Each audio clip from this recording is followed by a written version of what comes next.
Olha só esse vídeo do Luciano Subirá. Ele fala de você que não guardou o seu coração e deixou o inimigo se apossar, deixou o inimigo tomar conta, deixou o inimigo te influenciar. Veja só o que ele fez com você e com o seu coração. Presta atenção. E diz o coração, que é o lugar onde se toma as decisões de contribuição. Você deixou Satanás entrar e bagunçar as coisas ali.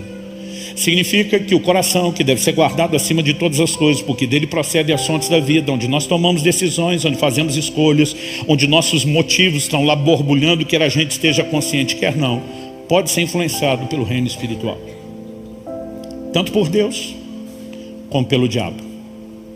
Quando eu olho para esse tipo de detalhe bíblico, é lógico que a responsabilidade ainda é colocada sobre Ananias. Ele simplesmente declara no versículo 4, por que você decidiu fazer uma coisa dessa? Porque a Bíblia, que nos manda guardar o coração, nos responsabiliza pelo tipo de influência que nós permitimos ter. A responsabilidade no final ainda é nossa. E é interessante que quando a gente fala que tanto Deus como o diabo e até mesmo outras pessoas podem influenciar o nosso coração, é que cada um vai nos influenciar com aquilo que é. Então, por exemplo, Filipenses 2,5 diz, tente em vós o sentimento, o mesmo sentimento que houve em Cristo Jesus. Quando eu e você nos submetemos à influência de Cristo, que subsistiu na forma de Deus, diz o texto, não teve o ser igual a Deus como ao qual deveria se prender, esvaziou-se a si mesmo, humilhou-se a si mesmo, assumiu a forma de homem, de servo, foi obediente até a morte, morte de cruz. Esse é o tipo de influência que Cristo vai produzir sobre mim e você, porque é aquilo que Ele é. Mas quando nos expomos à influência de Satanás, ele também nos influencia com aquilo que ele é. 1 Timóteo capítulo 3, versos 6 e 7. O contexto do texto está falando sobre aqueles que almejam o episcopado, o ministério. Ele diz assim, que o bispo ou o candidato a ele não seja recém-convertido. A palavra no original grego é neófito, novo na fé. Porque não pode ser novo na fé, porque ainda não passou por processos de amadurecimento. Então o texto diz assim, para não acontecer que fique cheio de orgulho e incorra na condenação do diabo. Orgulho, incorra na condenação do diabo. Quando você lê Isaías 14, Ezequiel 28, você percebe que o pecado de Satanás foi o orgulho.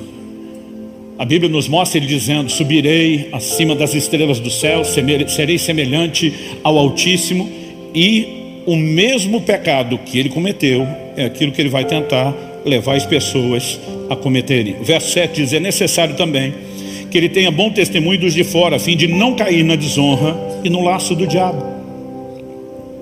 A palavra lá significa armadilha. O diabo está tentando prender pessoas com o quê? Com aquilo que ele é expert, com aquilo que ele sabe fazer muito bem.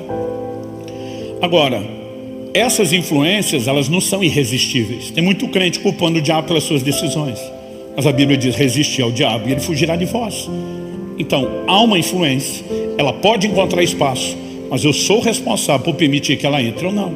Assim como a influência divina, ela também pode ser impedida. Em Hebreus, no capítulo 3, nos versos 7 e 8, a Bíblia diz, por isso, como diz o Espírito Santo, e vem uma citação do Antigo Testamento hoje, se ouvirem a sua voz, não endureça o coração, como foi na rebelião, no dia da tentação, no deserto. Alguém pode resistir à ação divina.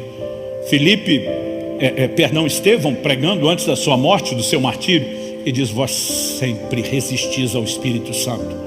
Então o diabo pode ser resistido como influência, mas infelizmente Deus, por meio da ação do seu Espírito, também pode ser resistido, ou nós podemos expor e escancarar o coração para a ação divina.